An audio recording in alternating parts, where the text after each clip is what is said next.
He based the story on the actual pub, and then what he did was he put lots of characters. There's about a dozen characters, maybe 14. There's a dozen characters, and they all had different types of jobs.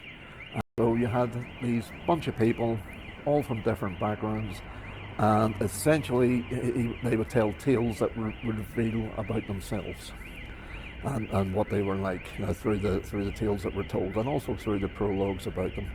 The other thing was that the people who were generally deemed in society to be the most sort of holy and devout and all the rest of it would often be found to be the ones that were most corrupt. So they would, without realising it, their sort of bad aspects of their character would be given away through the prologue and the stories. But the idea of a group of people, getting together and all the rest of it, that was replicated in numerous disaster movies through the 70s and all the rest of it.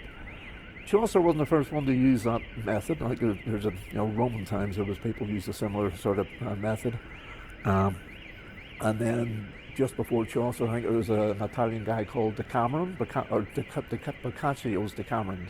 Boccaccio was the writer. Decameron was the name of his work, and then Chaucer. But basically, it was the quality of his writing, and as I say, he's not quite as well known as Shakespeare, but in academic circles, he's very much revered in the same way.